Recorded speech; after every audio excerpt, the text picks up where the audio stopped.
días, buenas tardes, buenas noches para todos, desde donde nos estén viendo. Hoy estamos desde Más Musical con Augusto Nelotto de nuevo, en este segmento que se llama Orígenes del Arte Dramático, en donde hoy vamos a charlar un poquito, siempre son charlas abiertas, sobre Meyerhold y la biomecánica. Así que Agus, contanos un poco. Buenísimo, bueno, hola a todos. Nuevamente, como hacemos siempre, vamos a aclarar que esta charla no contiene verdades absolutas y que vamos a tratar de abordar a este teórico muy brevemente para poder relacionarlo con el teatro musical, ¿sí? Siempre desde nuestra opinión, desde nuestra perspectiva, de lo que entendemos de él en este corto tiempo que vamos a estar analizándolo, incluso tal vez en algunos aspectos de manera más superficial, ¿sí? Bien, entonces para arrancar, como siempre decimos, tenemos que empezar con el contexto histórico, social y cultural que vivía en ese entonces este teórico teatral. ¿Por qué? Porque las cosas surgen de alguna manera por algo.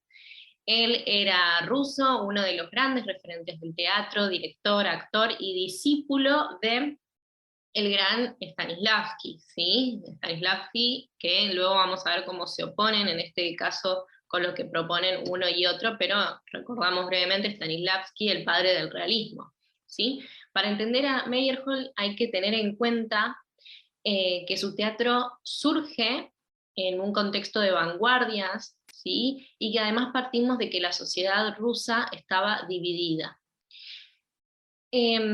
Con que la sociedad rusa estaba dividida nos referimos a que era una burguesía francesada, de hecho se trasladaban a Francia muchas personas para realizar sus estudios. Por otro lado, se encontraba la cultura popular que se manejaba en lengua rusa, y también en ese momento había una tradición teatral, por así decirlo, que tenía que ver con el circo, con la comedia del arte, con involucrar el teatro desde lo que era la alegría, el juego. Al mismo tiempo, en esta sociedad rusa había muchos artistas y muchos artesanos que dependían directamente de la gente con mayor poder, ¿sí? Como que eran los terratenientes, y esta gente también de alguna manera la que solicitaba, podemos decir, eh, a estos artistas, ¿no? En cuanto a ese contexto, Meyerhold decide marcharse de su ciudad natal y va a Moscú para estudiar Derecho, ¿sí? No duraría mucho en esos estudios, ya que rápidamente él se va a sentir atraído por la cultura de esta ciudad, la cultura teatral. ¿Cuántos de nosotros conocemos, no? Eso es algo que podemos decir que pasa hoy en día, y mucha gente va a estudiar algo y después se termina sintiendo atraída por el arte y deja sus estudios. Pero bueno, él en este caso, en esta vida cultural en la que se adentra, comienza a frecuentar en círculos de artistas y de actores, y así fue como se pudo poner en contacto con algunos autores teatrales más de vanguardia, como es en el caso de Stanislavski, quien lo va a acoger a él y lo va a adentrar de alguna manera para que represente sus obras de teatro, que como dijimos antes, eran realistas, ¿sí? Él llegó a ser uno de los artistas más influyentes y populares de la capital, e incluso fue una influencia para un montón de directores, ¿sí? Teatrales. Esto es muy importante porque eh, da cuenta de cómo Meyerhold parte desde el realismo, ¿no? Y se hace muy conocido a través de las obras de Stanislavski, para después, de alguna manera, que vamos a decirlo más adelante, diferenciarse, ¿sí? Cuando entra en la Primera Guerra Mundial, eh, Rusia, bueno, y la sociedad en realidad está completamente devastada. Surge lo que es el movimiento anarcosocialista, sin meternos mucho en eso, hace referencia a una sociedad sin poder, ¿no? A estar en contra del capitalismo y las figuras de poder, y eh, con el paso del tiempo empiezan a suceder organizaciones que generen espacio de discusión. Y es después, hablando políticamente del gobierno de Lenin, que entra con la tiranía de Stalin, donde muchos artistas se habían adherido a lo que era la Revolución Rusa, como Meyerhold, ¿sí? Y que mencionaban esto de que cada uno desde su lugar tenía que pelear para que crezca la sociedad, y Meyerhold puntualmente decide hacerlo a través del teatro. Entonces, tras apoyar a los bolcheviques de la Revolución Rusa y gozar, como dijimos antes, Meyerhold de un gran prestigio, llega Stalin, quien lo borra literalmente del mapa. Para que se den una idea, Stalin comienza las repercusiones, como muchos gobiernos de este estilo, ¿sí? Comienzan las persecuciones y Meyerhold se enfrenta a esto y es perseguido. De hecho, Stanislavski le da su lugar en el teatro de Moscú, pero le ponen una bomba en la casa, Meyerhold él pierde a su mujer, ¿sí? Y además de eso, él cae preso, lo empiezan a tratar de hacer confesar sobre diferentes cosas, los torturan, ¿sí? Y es como él queda, entre comillas, desaparecido del mapa. Y es ahí, ¿no? Continuando y focalizando nuevamente en el teatro con todo esto, que es un montón, ¿sí? Que él comienza luego a insertarse en el mundo teatral de alguna manera desde cero y comienza a indicar en el teatro y en otros tipos de teatro. Meyerhold consideraba que el teatro era un instrumento en la orquesta, ¿sí? Que cada creador del teatro era un instrumento en la orquesta, y que, así como el director, que él los consideraba que eran los padres de la escena.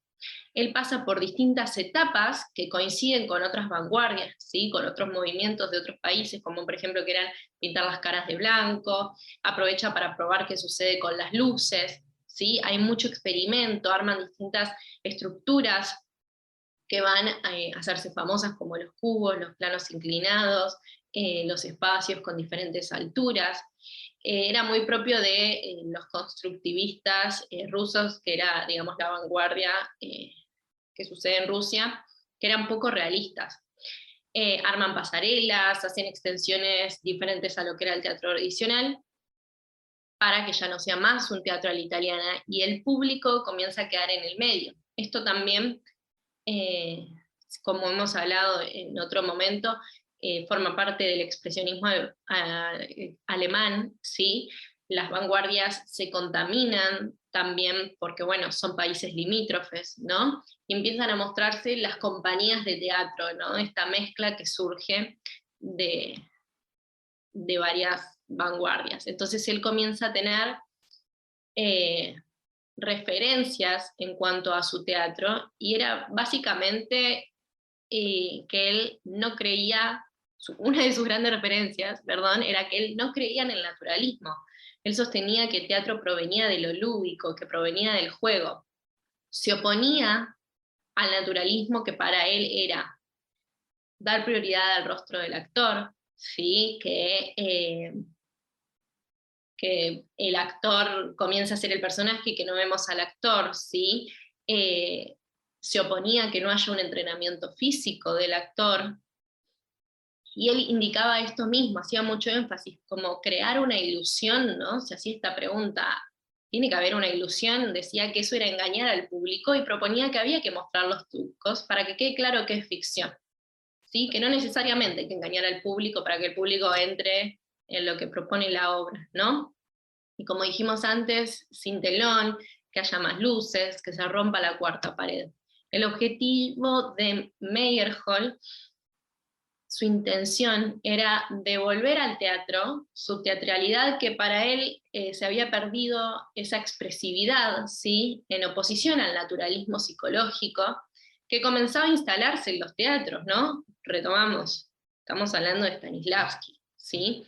Y él proclama en una de sus frases: muerte al psicologismo, ¿sí? Ya es hora de acabar de una manera decisiva con la cuestión de los sentimientos vívidos. Claramente, cuestión de los sentimientos vívidos hace referencia, en mi opinión, a la memoria emotiva, ¿no? a recordar nosotros y al sí mágico para poder interpretar. Él dice, esto no va, él sostiene que hay una teatralidad que tiene que ser expresiva y que esa no es la manera de poder encarnarla. Entonces, él propone unas ciertas características teatrales, ¿sí? Estas características teatrales las vamos a analizar un poco a través de unas frases que él dice, que es: el actor aspira al juego tal como lo practican los niños. El actor no puede vivir en una esfera diferente de la alegría, incluso si en escena debe morir. El actor posee fe, está enamorado, unas fronteras separan a lo alegre de lo fantástico y de lo terrorífico. El pasado se confunde con el presente, lo grotesco puede ayudar al actor a hacer sentir el simbolismo último de lo real, reemplazando la caricatura por una parodia acentuada. ¿Qué quiere decir esto? Aquel juego, ¿no? Volviendo de que para él el teatro provenía del juego, de lo lúdico, es aquel juego permite crear, ¿no? Aquella motivación en la que el actor permite actuar lo que él necesita, sin necesidad de encarnarlo, sin necesidad, ¿no? Es el juego el que permite crear y es aquel actor motivado a través del juego que va a poder actuar, como dice la palabra, interpretar otra cosa. Él dice, el actor dominará su recitado como el juglar dominaba las pelotas que tiraba al aire. Retén el término teatral, lanzar las palabras.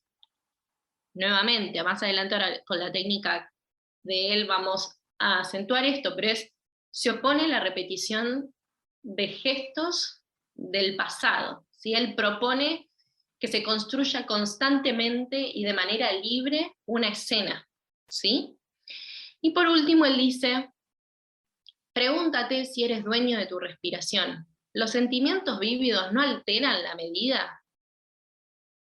Y esto es muy importante porque claramente habla, nuevamente en mi opinión, de que un actor sea creador, que use su cuerpo como un cirquero, como un contorsionista, como lo que ustedes piensen, ¿sí? Y aborde las palabras de la misma manera que un músico domina los tiempos, las pausas, los ritmos y lo que quiere mostrar, ¿sí?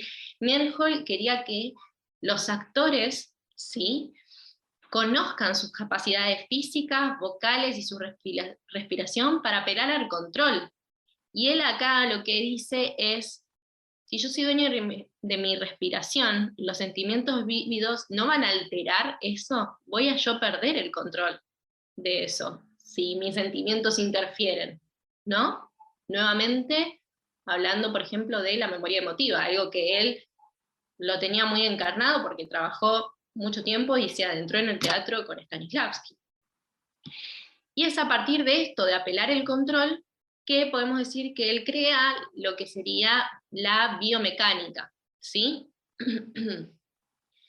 Cuando hablamos de biomecánica, hacemos referencia a una disciplina que obliga al actor a trabajar con su cuerpo, ¿sí? A transmitir de esa manera sus emociones y sentimientos que son complicados de poner en la actuación tal vez de cualquier otra manera, indicaba él, ¿no? Entonces, él insistía que sus actores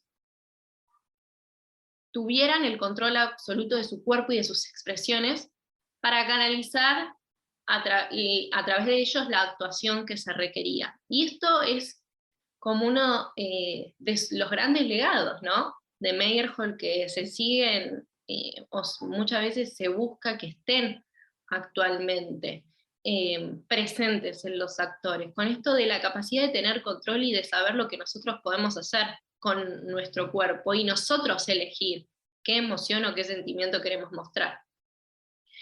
Y él proponía de esta manera un método de entrenamiento o de estudio, ¿sí?, de la mecánica aplicada al cuerpo, ¿no?, la capacidad de realizar movimientos y controlarlos. Y ahí también surgen un montón de otras referencias que él pudo haber tenido, como la pantomima, los animales, el teatro kabuki, la comedia del arte, ¿no?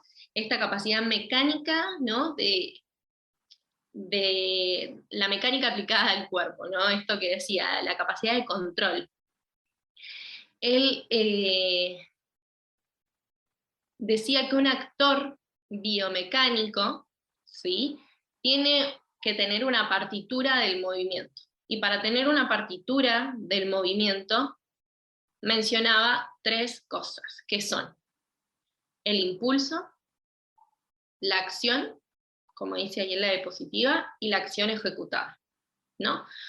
Con el impulso previo a la acción se hablaba, o se habla de un movimiento en dirección contraria a la acción, ¿sí?, para poder ejecutar.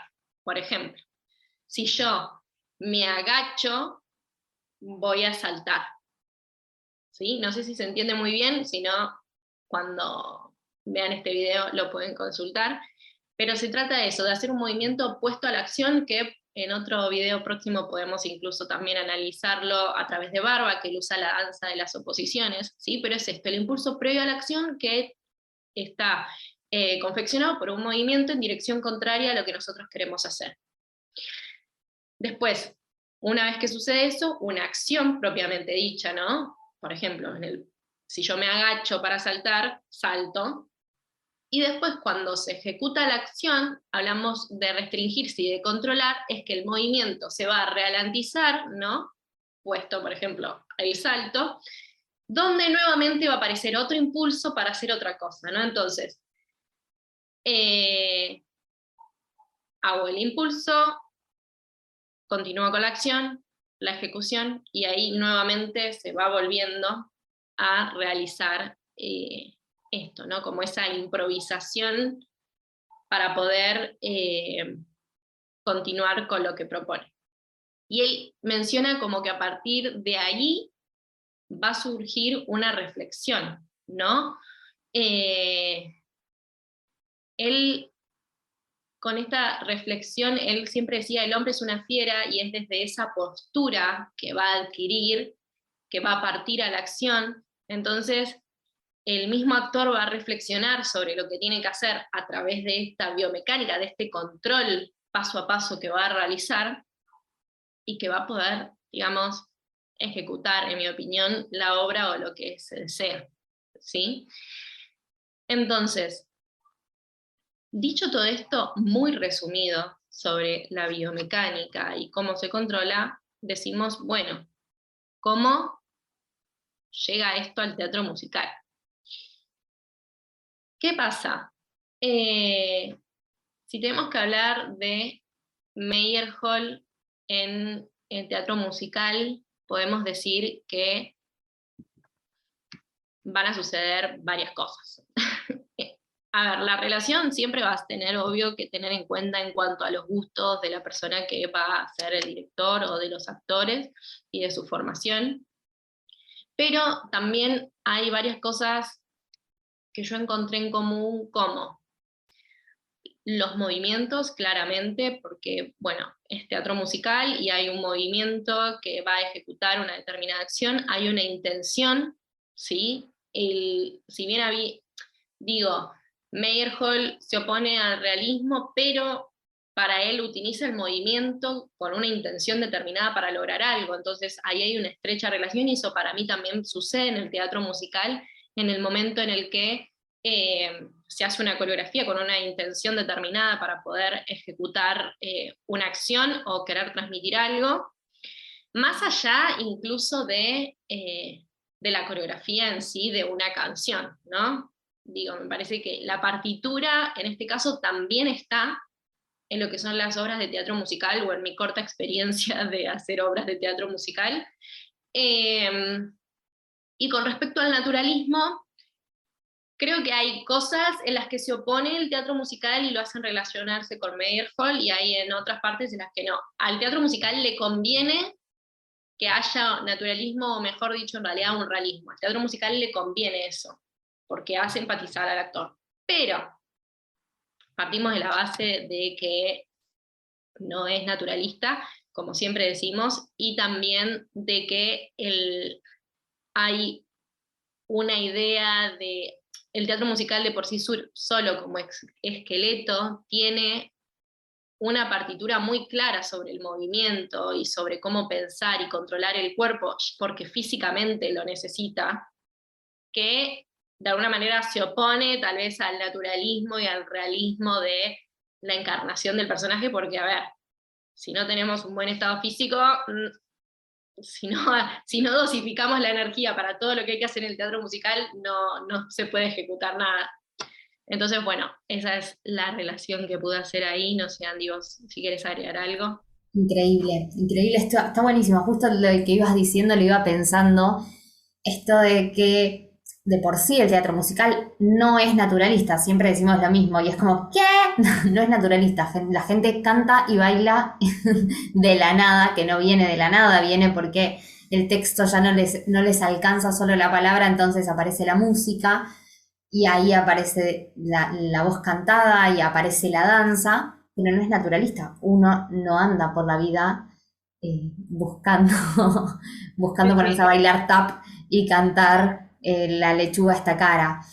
Y claro. también me pareció súper interesante esto que dijiste de la necesidad del actor del teatro musical de estar con su cuerpo entrenado y sumamente controlado, en especial cuando sos ensamble principalmente y tenés que hacer una coreografía que de la nada tiene pasos de tap o son súper rítmicas, como se me vinieron a la cabeza 42nd Street cuando hacen todos sus números de solos de tap, o se me vino a la cabeza La Bella y la Bestia cuando están en la escena de Gastón en la taberna y hacen toda una secuencia rítmica chocando vasos y cómo se van entrelazando los actores que si uno se equivocan todos y se rompe la escena y se pierde la escena. Entonces realmente hay, además de una partitura de movimiento y una partitura musical, un entrenamiento físico donde el actor tiene que seguir toda esa estructura.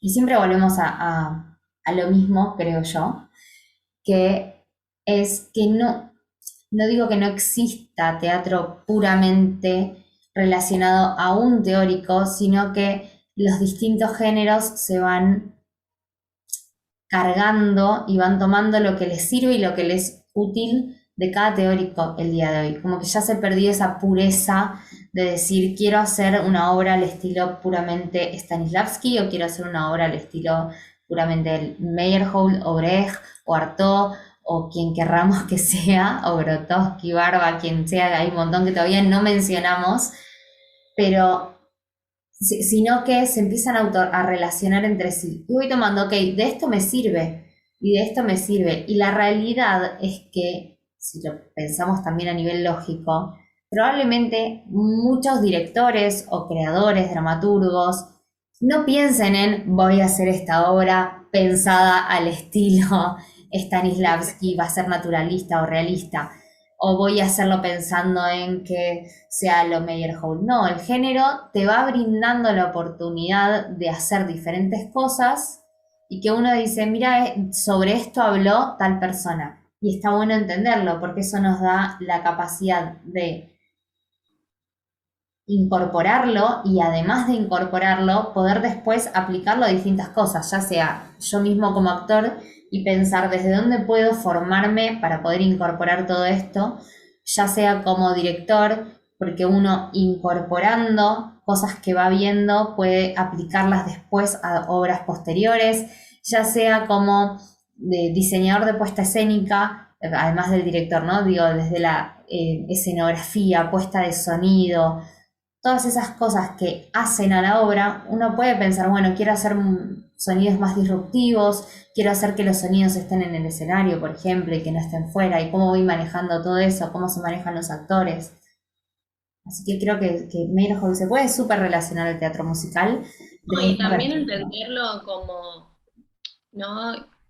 Que muchas veces hay un híbrido, tal vez cuando tomamos una clase de teatro, de muchos, que creo yo que tiene que ver con, muchas veces uno va a una clase de teatro y sabe lo que le hicieron a él hacer a él cuando aprendía teatro y hay una dinámica armada, ¿no? Y si nos ponemos a analizar actualmente las dinámicas de enseñanza de teatro que muchos hemos tenido, ya sea cuando hacíamos comedia musical o teatro musical o teatro solo, ¿no? Que hay muchas de estas cosas que si bien las vemos como un híbrido y entender que tal vez cada parte de la dinámica de una clase de teatro también tiene o incluye a un teórico como Merkel, como también a Stanislavski, ¿no? Por lo menos a mí o a vos, digo, hemos tenido clases juntas en las que ves y decís, sí, al principio hay algo muy de controlar el cuerpo y después pasamos a otra cosa, ¿no? Como también entender de dónde viene para decir, ok, hay una parte de control, bueno, voy a utilizar esto, voy a utilizar esta técnica que, digo, puedo seguir ahondando en esa técnica para hacer o llegar a algo que quiero, no sé, transmitir al público, ¿no? Identificar dónde lo vemos o dónde lo hemos usado, porque probablemente lo hayamos usado en algún momento, como así decimos la memoria emotiva, bueno, yo estoy segura de que todos usamos en algún momento sin saber quién era y sin saber de dónde proviene Meyerhold, y decir, bueno, tal vez a mí me sirve hoy esto y tengo que seguir indagando porque es lo que más me sirvió. Ese momento fue, cuando hice eso, me ayudó un montón para tal cosa. Bueno, está para vos, para que lo uses, ¿no? Tal cual. Y me parece también muy importante, y para también, no sé si hay alguien del otro lado que escucha esto y que está enseñando algo, bueno, decir, digo, nos permite también esto, poder elegir, ¿no? Cómo quiere uno actuar, cómo quiere representar y cómo quiere incluso enseñar teatro, y que bueno, partimos, ¿no?, de que la diversidad también nos permite elegir y ser más completos incluso, qué sé yo. Nos da la posibilidad, básicamente, el tener distintas herramientas, recursos, como lo querramos llamar, nos da la posibilidad de elegir y de siempre tener un as bajo la manga, como bueno, no lo puedo abordar por acá, lo puedo sacar por acá, y no sentir esta situación de no sé qué hacer. Claro, porque termina siendo muy personal la elección de qué lugar uno va a construir tal vez un personaje, ¿no? Y Tal eso cual. que vos decís es importantísimo, o incluso voy a una audición, esa audición a la que voy a construir un personaje desde tal lugar, no desde la memoria emotiva, ¿no?